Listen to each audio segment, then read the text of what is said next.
Joshua Williamson, Dennis Culver, Ariel Olivetti, Nick Virella, Todd Nauk, Michael Janin, and Andre Bresson pit the Justice League Incarnate in a race against time as the scattered heroes try to figure a way off the Earths they are stuck on and back onto the trail of the crack in the multiverse before Darkseid finds it.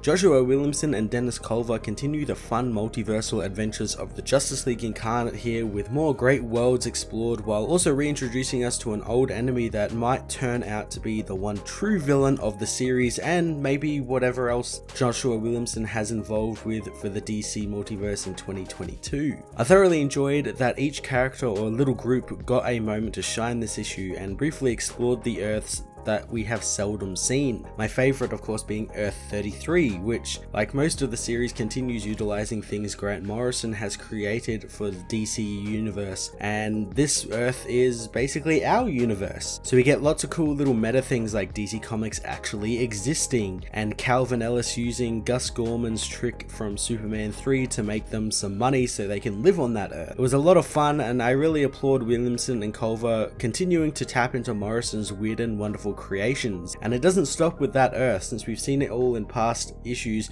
but here we actually get introduced to what I assume will end up being the real villains of this series and whatever else is going on in the DC universe this year, that being the GENTRY, who we've seen in the Multiversity and a bunch of other stuff Morrison has created over the years, and it's something we've seen teased, but up until this point we've never actually seen them full in this series. So it's really exciting to see that, and it puts a hamper on their plan to stop Darkseid as well, since now they need to maybe have to team with him to stop them, which is quite interesting, and I'm looking forward to that. Ariel Olivetti, Nick Virella, Todd Nauk, Michael Janin, and Andre Bresson all pitch in to deliver some really awesome collections of artwork for this book, continuing the series tradition of each artist taking a specific world and Earth of this series, like Todd Nauk dealing some outstanding cartoonish looking art for the Zoo Crew and their world, while Ariel Olivetti does some really great action-packed pages in the middle of the book with Darkseid and the Justice League Incarnate battling across the multiverse. Justice League Incarnate issue 3 was another really awesome journey through the multiverse, exploring many of the cool worlds within the DC universe, continuing to utilize the wacky and interesting ideas and concepts that writers like Grant Morrison created to craft a fast-paced, action-packed adventure. I'm going to give this issue a 10 out of 10. Justice League Incarnate issue 3 finds the Nimrod squad of Earth 41 confronting Captain Carrot, demanding he tell them about the rot infecting their planet. Spore tells his friends to stand down since Captain Carrot doesn't know anything about it, and they once fought together to save the multiverse, and that time has come again. He helps Carrot up, telling him about how his body is now part of the Green Spore, and because of it, he has a unique bond with the Fluorosphere, but not of just this Earth, but the multiverse, and he knows the darkness that's come and the crack in the multiverse, which has led to his greatest enemy, the Annihilator, trying to break it open and gain the ultimate power from within it. Carrot says that he lost his friends trying to stop Darkseid, and after the power he's faced, they will need a lot more heroes to stop this. Spore agrees, knowing that all his allies will help, including Dinocop. At the crashed House of Heroes, Grail hopes that the crash killed Orion, but Calabac knows that the children of Darkseid aren't so easily killed, but that can't be said for their Parademon horde. The Batwoman who laughs returns, cackling away, and Grail isn't happy since the multiverse just got rid of the male version of this character. Then this one turns up like some cockroach, but she's not worrying since she won't live for long. The Batwoman who laughs doesn't want to fight the villains since she is leaving the Earth, and they should as well since she knows where they are. Calabac thinks that they are going to need more parademons and they need to escape this place, but the heroes, if they are still alive, won't be alive for long. The heroes regroup nearby but find no signal of Aquawoman or Orion. Dinocop wants to figure out where they are and find some help from people on this Earth, but Thunderer knows where they are, revealing that they are on Earth 7, his former homeworld, and it's been long dead. Thunderer says that when the heroes all go home after their missions, he doesn't, and he just has to stay on the House of Heroes alone, and now he has failed both of them. Dinocop apologizes, knowing that they can rebuild the station, and Mary Marvel tells him once they figure out how to rid his Earth of the GENTRY, they will rebuild that as well. Thunderer thanks his friends, knowing that they need to focus on the mission at hand and find their friends since the rest of the Justice League Incarnate need their help, and so does the multiverse. On Earth 31, Avery Ho is made to walk the plank of a boat owned by Blackbeard.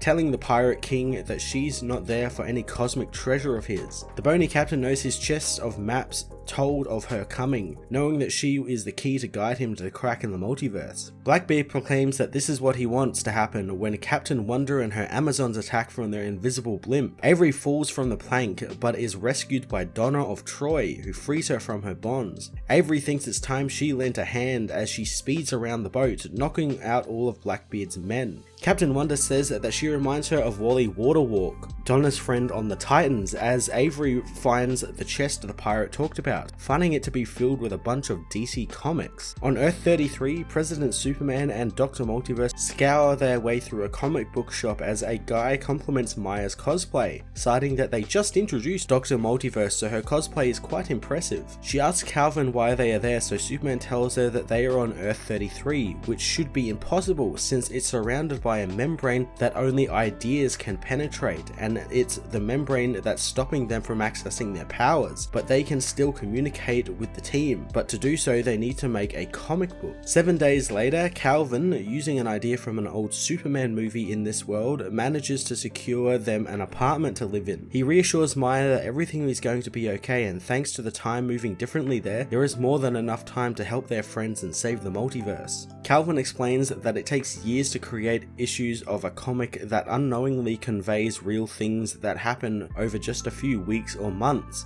but they can win this and they ended up on this world for a reason, and he intends on helping out. The heroes get to work, and after 23 days, Calvin meets a man named Ulrich Saxman, an editor at DC Comics, whom Calvin told everything to. Saxman knows that it's all impossible, but that's the kind of story he edits every day, and the imagination is more powerful than they give it credit for, and with the magic of comics, anything is possible. Flashpoint Batman, meanwhile, finds himself on Earth 26, where he beats up Feline Force, who is carted off by the cops, proclaiming that he'll have his revenge on Batman and the Zoo Crew. Later at the Z building, the animal heroes tell Batman that the transmatter cube isn't connecting to the House of Heroes, but when Captain Carrot returns, maybe it will work for him, which means Batman is stuck around for a little while longer. The team are happy about that, despite Batman's reluctance, since he was able to defeat Feline Force, and they want to make him an official member of the Zoo Crew because of it. Avery soon appears, glad to see Thomas since she's been looking over comics for days. Thomas really wants her to get him out of the cartoon world, so Avery touches Batman, zapping him and herself back to her world, pour over more comic books. On day 65 of Calvin and Maya's research, the couple argue over what Batman would say and wouldn't say. Calvin tries to charm Maya, but she doesn't fall for it this time, storming out of the room. 84 days later, Calvin moves Maya into her own place, despite her knowing that she doesn't need it.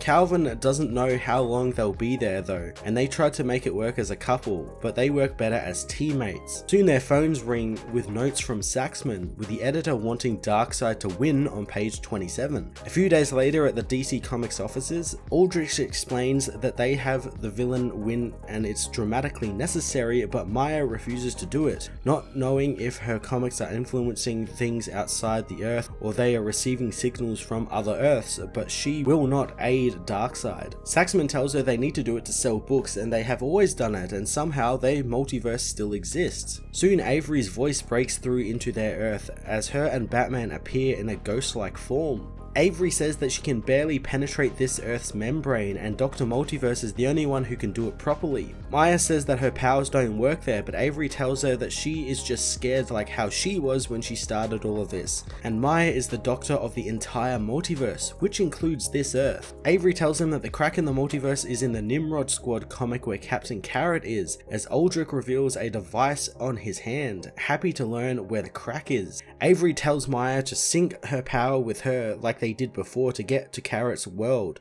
reaching out with her hand as Aldrich begins changing, saying that he has endured this mundane realm for months and they will not ruin it with their power of friendship. Calvin changes costume, demanding to know who Saxman really is as the being grabs Maya and Avery's hand, telling them that with only his help will they have a chance at salvation. On Earth 41, Captain Carrot and the other heroes battle Annihilator as Superman, Batman, Avery, and Dr. Multiverse arrive battling Aldrich, who is revealed to be Darkseid. The heroes all restrain Darkseid, refusing to let him destroy the multiverse, but the being throws them off with ease, telling them that he is more than Armageddon and he is Darkseid. He confronts Annihilator, demanding the being hand over the crack, but the villain knows that he'll need to pry it from his rotten fingers. Darkseid obliges him, attacking the villain as the heroes regroup, with Superman saving Avery from one of Annihilator's claw tentacles. Captain Carrot says that this Earth's heroes are fighting a losing battle and they need to help them. Calvin knows that they will stop Darkseid and rescue Barry, but Thomas wants to know how many worlds are they going to let suffer for one man,